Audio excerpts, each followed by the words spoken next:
నమో కనకదుర్గ. జై శ్రీరామ్. శ్రీమాత్రే నమః. శ్రీ గురుభ్యో నమః. 2024 సంవత్సరం ఏప్రిల్ నెల వార ఫలితాలు. 2024 ఏప్రిల్ 21వ తారీఖు నుంచి ఏప్రిల్ 27వ తారీఖు వరకు కూడా ద్వాదశ రాశుల వాడికి గోచార గ్రహస్థితిలో ఏ ఫలితాన్ని ఇస్తూ ఉంది. దానికంటే ముందుగా ఈ వారం యొక్క గోచార గ్రహస్థితులు. మేషరాశిలో గురు భగవానుడు సంచారము. గురు భగవానుడు సూర్యనారాయణ మూర్తితోటి కూడి మేషరాశిలో సంచారం చేస్తూ ఉన్నారు. కన్యా రాశిలో కేతుదేవుని సంచారము, మకర రాశిలో శనైశ్వరుని సంచారము, ఆఖరిదైన మీనరాశిలో రాహు భగవానుడి సంచారము, వక్రించిన బుధుడితోటి కూడి రాహు భగవానుడి సంచారము. ఈ వక్ర బుధుడు ఈ వారంలో వారం చివరిలో వక్రం నుంచి బయటకు వస్తారు. అంటే 25వ తారీఖు నుంచి వక్రగతిలోంచి బుధ భగవానుడు బయటకు వస్తాడు. 24వ తారీఖు వరకు కూడా ఆయన వక్రగతిలోనే ఉంటాడు. 25 నుంచి వక్రగతిలోంచి బయటకు వస్తున్నాడు. శుక్ర భగవానుడు కూడా మీనరాశిలో సంచారము. మీనరాశిలో ఉన్న శుక్రుడు 25వ తారీఖు నుంచి మీనరాశి నుంచి మేషరాశిలోకి రాబోతూ ఉన్నాడు. మేషరాశిలో 3 గ్రహాలు వరుసగా, అలాగే మీనరాశిలో కూడా రాహువు బుధుడు 24వ తారీఖు వరకు శుక్రుడితోటి కూడి 3 గ్రహాలు. 24 నుంచి రాహువు వక్రస్థితి నుంచి బయటికి వచ్చిన బుధుడితోటి కూడిన రాహువు సంచారము. కుజుడు సంచారము కుంభరాశిలో జరుగుతుంది. శనీశ్వరుడితోటి కూడిన కుజ సంచారము కుంభరాశిలో జరుగుతుంది. కుంభరాశిలో కుజ భగవానుడు సంచారము, ఆయన రాశి అయిన మేషరాశిలో సూర్యనారాయణ మూర్తి మరియు గురు భగవానుడి సంచారము. ఈ నేపథ్యంలో ఈ వారం ద్వాదశ రాశుల వాళ్ళకి ఎలాంటి ఫలితాలు, శుభ ఫలితాలు చోటు చేసుకోబోతున్నాయి, ఈ విషయాలన్నీ మనం తెలుసుకుందాం. ఈ వారం యొక్క విశేషాంశం ఏమన్నా ఉందా, ఇది ఒకసారి మనం పరిశీలిద్దాం. ఈ వారం యొక్క విశేషాంశము సూర్యనారాయణ మూర్తి తన ఉచ్చ రాశి అయిన మేషరాశిలో సంచారం జరుపుతూ ఉన్నారు. ఉచ్చ స్థానమైన మేషరాశిలో ఆయన మామూలుగానే ఆయన ఉచ్చ రాశి అయిన మేషరాశిలో సంచారం చేస్తుంటే చాలా మంచి ఫలితాన్ని ఆ ద్వాదశ రాశుల వాళ్ళకే ప్రసాదిస్తారు. అలాంటిది జీవకారకుడైన బృహస్పతితోటి కూడి సంచారము. అలాగే ఈ నెల 24వ తారీఖు నుంచి శుక్ర భగవానుడు కూడా, అంటే ఇద్దరు గురువర్యుల సమక్షంలో సూర్యనారాయణ మూర్తి సంచారం మేషరాశి, అది కూడా మేషరాశి కాలపురుషుడి కుండలిలో ప్రథమ రాశి మేషరాశి. ఈ ప్రథమ రాశిలో సూర్యనారాయణ మూర్తి ఉచ్చస్థానం తీసుకున్న అద్భుతమైన రాశిలో గురు భగవానుడు, దేవతల గురువైన గురు భగవానుడు, దైత్య గురువైన శుక్రాచార్యులతోటి కూడి సూర్యనారాయణ మూర్తి సంచారము అద్భుత ఫలితాన్ని ద్వాదశ రాశుల వాళ్ళకి కూడా ఇవ్వబోతోంది. ఈ అద్భుత ఫలితాలు ఏ విషయాల్లో ప్రభావం చూపబోతుంది, ఏ విషయాల్లో ఈ అద్భుత ఫలితాలు వర్తిస్తాయి ద్వాదశ రాశుల వాళ్ళకి, ఇది మనం తెలుసుకుందాం. ఇది తెలుసుకోవడానికి ముందుగా ఈ వారం 24వ తారీఖు నుంచి కూడా అందరికీ చక్కటి ఆత్మస్థైర్యం ఉంటుంది, మనోధైర్యం ఉంటుంది. విల్ పవర్ తోటి పనులన్నీ కూడా చకచకా చేసుకునే సమర్థత అందరికీ వర్తిస్తుంది. 27 నక్షత్రాల వాళ్ళకిను అలాగే ద్వాదశ రాశుల వాళ్ళకి కూడా ఈ పాయింట్ వర్తిస్తుంది. ఎవరికైనా ఆరోగ్య సమస్యలు ఉంటే ఆరోగ్య సమస్యలు సెట్ అయ్యే విధంగా మంచి వైద్యం దొరకడము, తదితర అంశాలన్నీ కూడా ఆ చల్లని సూర్యనారాయణ మూర్తి కృప వల్ల అవ్వడానికి బగబగా మండుతూ ఉన్నా సరే వేసవిలో ఆయన లేనిదే మన ఉనికి మన మనుగడ ఉండదు. కాబట్టి ఆయన మనకి ఎలాగైతే ఆయన కాంతిని తీసుకొని చంద్రుడు చల్లగా వెన్నెల్లు కురిపిస్తాడో, ఆయన కాంతితోటి మన జీవితంలో పచ్చదనము, చల్లదనము శోభాయమానంగా ఉంటుంది. ఇప్పుడు మనం ద్వాదశ రాశుల వాళ్ళకి కూడా ఈ గోచర గ్రహస్థితులు ఎలాంటి ఫలితాలు ఇస్తున్నాయి అన్న విషయాలు ఒక్కసారి పరిశీలిద్దాం.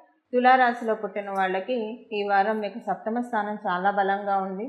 మీ స్పౌస్కి చాలా మంచి శుభ సమయము. మీ స్పౌస్ ఉద్యోగ వ్యాపారాల్లో బాగా రాణించడానికి మీ జాతకరీత్యా చాలా చక్కటి అవకాశం ఉంది. మీరు వ్యాపారస్తులైతే మీకు చాలా మంచి శుభ సమయము. మీరు వివాహితులు అయితే మీ స్పౌస్కి చాలా మంచి శుభ సమయం. మీరు అవివాహితులు అయితే కనుక ఆ మంచి శుభకాలం మీకే వర్తిస్తుంది. వ్యాపారస్తులకి ఈ వారం చాలా బాగా ఉంది. ఆత్మవిశ్వాసంతో పనులన్నీ ముందుకు తీసుకెళ్ళడానికి చాలా చక్కటి అవకాశం ఉంది. గవర్నమెంట్కి సంబంధించిన వర్క్స్ పెండింగ్లో ఉంటే అవన్నీ ముందుకు సాగుతాయి. మీరు రాజకీయాల్లో ఉన్న వాళ్ళైనా సరే ఈ వారం మీకు చాలా బాగా ఉంది. కొంతమంది పెద్ద తలకాయలతోటి కొన్ని పనులు మీకు అవ్వనివి ఏమన్నా ఉంటే అవి ఈ వారంలో చక్కగా చోటు చేసుకుంటాయి. జీవకారకుడైన గురు భగవానుడు మీ రాశిని సప్తమ దృష్టితో చూస్తూ ఉన్నాడు. అంటే ఆయన చాలా కాలం నుంచి చూస్తూ ఉన్నాడు. కాకపోతే మేషరాశిలో సూర్యనారాయణమూర్తి ఉన్నప్పుడు ఆయన చూసే దృష్టి ఒక రకంగా ఉంటుంది, ఆయన లేనప్పుడు చూసే దృష్టి ఇంకొక రకంగా ఉంటుంది. ఇప్పుడు ఆయన ఉండి ఆయనతోటి కూడి దృష్టి పెట్టాడు కాబట్టి చాలా మంచి శుభ పరిణామాలు చోటు చేసుకుంటాయి. ఈ మంచి శుభ పరిణామాలు ఏ ఏ విషయాల్లో ఉంటే ప్రత్యేకించి ఫైనాన్షియల్ మ్యాటర్స్లో చాలా బాగా ఉంటుంది ఈ వారం నుంచి మీ తులారాశిలో పుట్టిన వాళ్ళందరికీ కూడా. అలాగే విద్యార్థినులు అందరికీ కూడా చాలా కాంపిటేటివ్ సక్సెస్ బాగా ఉంది. అంతా బాగానే ఉన్నా మనసులో ఏదో తెలియని ఆందోళన మిమ్మల్ని కలవర పెడుతూ ఉంటుంది. ఒక ఇన్సెక్యూరిటీకి అయితే ఈ వారం లోన్ అవుతారు మీరు. దానికి కారణము ఇదమిత్తంగా అని కూడా మీకు తెలియదు. ఎందుకు మనసు గాబరా పడుతుంది, ఆందోళన పడుతుంది, కడుపులో ఏదో తెలియని బాధ, దుఃఖము మిమ్మల్ని కొంచెం పిండేస్తూ ఉంటుంది.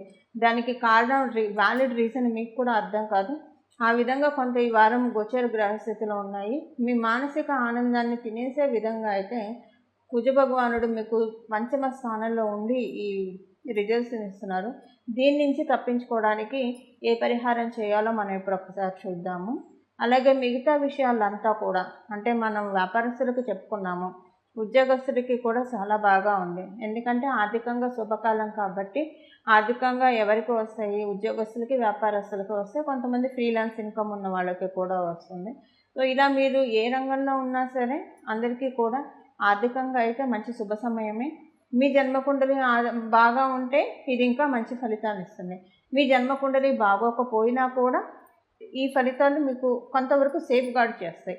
ఊపిరి పీల్చుకునే పరిస్థితులను అయితే డెఫినెట్గా అందజేస్తాయి. ఈ వారం తొందరపడి కొన్ని విషయాల్లో ఆవేశపూరిత నిర్ణయాలు తీసుకోవడానికి ఈ వారం అస్సలు కరెక్ట్గా లేదు. అంటే తెలియకుండానే ఆవేశంలో కొన్ని నిర్ణయాలు తీసుకునే అవకాశం ఈ వారం ఉంది. ఇది మీకు ఫ్యూచర్లో చాలా భారీ మూల్యం చెల్లించుకునే అవకాశం ఉంటుంది. కాబట్టి తీసుకునే నిర్ణయాల్లో ఒకటికి రెండు సార్లు ఆచితూచి నిర్ణయాలు తీసుకుంటే కనుక చల్లగా ప్రశాంతంగా ఉంటుంది మీకు రాబోయే రోజుల్లో కూడా. ఇవి ఈ వారం యొక్క గోచార గ్రహస్థితులు మీ తులారాశిలో పుట్టిన వాళ్ళందరికీ కూడా. చూశారు కదండి మీ రాశి యొక్క ఫలితాలు ఈ వారం చేసుకోవాల్సిన పరిహారం మనం ఒకసారి చూద్దాం. సూర్యనారాయణమూర్తి మేషరాశిలో ఉచ్ఛ నుండి ఉన్నాడు. కుదిరితే కనుక అంటే మీకు టైం సహకరిస్తే రాత్రిపూట కొంచెం పెందలాడే పడుకోగలిగే అవకాశం ఉన్నవాళ్ళు ఉదయాన్నే సూర్యోదయ పూర్వమే స్నానం చేసి సూర్యనారాయణమూర్తికి అర్ఘ్య ప్రదానం చేస్తే చాలా మంచిది. మేషరాశిలో సూర్యనారాయణమూర్తి సంచారం చాలా మంచి ఫలితాలు వచ్చినాయి. సంవత్సరం వరకు కూడా మనకి కావాల్సిన ఆత్మస్థైర్యాన్ని, మనోనిబ్బరాన్ని, దృఢ సంకల్పాన్ని సూర్యనారాయణమూర్తి ప్రసాదిస్తాడు. ప్రత్యేకించి ఆరోగ్యం భాస్కరాది చేయదు. ఈ సంవత్సరం పొడుగుతా మనం ఆయురారోగ్య ఐశ్వర్యాలతో ఉండాలంటే ఐశ్వర్య ప్రదాత, ఆరోగ్య ప్రదాత అయిన సూర్యనారాయణమూర్తిని శరణ వేడాలి. సూర్యనారాయణమూర్తిని ఎలా శరణ వేడాలి ఈ విషయం ఇప్పుడు మనం చూద్దాం. అలాగే సూర్యనారాయణమూర్తి ఆల్రెడీ మీకు హెల్త్ ప్రాబ్లమ్స్ ఏమన్నా ఉంటే ఈ పరిహారం చేసుకోవడం వల్ల, వైద్యులు సూచించిన మందులు తీసుకుంటూ ఈ పరిహారం చేయడం వల్ల తీసుకున్న మందు మీ బాడీకి సెట్ అయ్యి మీకున్న వ్యాధి త్వరితగతంగా నయం అవ్వడానికి చక్కటి ఆస్కారం ఉంటుంది. ఇక మనం ఇప్పుడు పరిహారం ఏంటో చూద్దాం. ఈ పరిహారం అర్ఘ్యప్రదానము. మీకు సూర్యాష్టకం ఇప్పుడు మీరు ఒకవేళ రాత్రిపూట లేటుగా పడుకున్న వాళ్ళు పొద్దున్నే మీరు లేవలేరు అని అనుకుంటే కనీసం 10 లోపల, ఉదయం 10 లోపల అర్ఘ్యప్రదానం చేయడానికి ప్రయత్నించండి. అంతకు మించి మటుకు దాటనీయకుండా ఉండడానికి దాటనీయకండి. ఆ లోపే చేయండి. అర్ఘ్యప్రదానం చేసేప్పుడు ఆ నీళ్ళలో ఒక రాగి చెంబు నిండా నీళ్లు తీసుకొని అందులో ఒక మందార పువ్వు, మీ ఇంట్లో మందార చెట్టు ఉంటే మందార పువ్వు వేసి అర్ఘ్యం ఇవ్వండి. మందార చెట్టు అందరింట్లో ఉండదు కాబట్టి లేని వాళ్ళు గులాబీలు ఇలాంటివి, లేదా గన్నేరు చెట్టు, ఎర్ర గన్నేరు చెట్టు అందుబాటులో ఉంటే ఎర్ర గన్నేరు కూడా వేసి ఏదైనా కూడా ఎర్రటి పుష్పంతో స్వామివారికి అర్ఘ్యం వదలాలి. ఈ అర్ఘ్యం వదిలి సూర్యాష్టకం చదువుకొని, కుదిరితే ఆదిత్య హృదయం కూడా చదువుకొని సూర్యనారాయణమూర్తిని చూస్తూ, సూర్యనారాయణమూర్తి అమ్మవారి కన్నుగా భావిస్తూ సూర్యనారాయణమూర్తిని కనీసం ఒక 1 minute అయినా సూర్యనారాయణమూర్తికి దండం పెట్టడానికి ప్రయత్నించండి. నమస్కార ప్రియ భాస్కర అని చెప్తుంది శాస్త్రము. సో ఒక్క నమస్కారంతో సంతృప్తి చెందే దేవీ దేవతలు ఎవరైనా ఉన్నారంటే ప్రథమంగా ఆ కోవలోకి వచ్చేది నిస్సందేహంగా సూర్యనారాయణమూర్తి. అలాగే సుబ్రహ్మణ్య స్వామి కూడా ఒక్క నమస్కారానికి ప్రీతి పొందుతాడు అని చెప్పి మనకి స్కాంద పురాణం తదితర గ్రంథాల్లో ఉన్నది. అలా ఇప్పుడు ఈ వారము విడవకుండా సూర్యనారాయణమూర్తి పాదాలను పట్టుకోండి. సూర్యనారాయణమూర్తి పాదాలను పట్టుకోవడం వల్ల వచ్చే సంవత్సరం వరకు చేసేది మనం ఈ వారం వరకే అయినా సరే రిజర్వ్ చేసుకోవడం. ఇప్పుడు మనం డబ్బులు దాచుకుంటే మనకి లేని సమయంలో ఉపయోగపడతాయి. అలాగా ఇప్పుడు చేసుకునే రెమెడీ మనకు కావలసిన సమయంలో చక్కగా ఉపయోగపడుతుంది.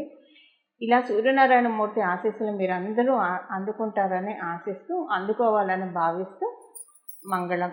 నమో కనకదుర్గ, నమో భగవతే వాసుదేవాయ.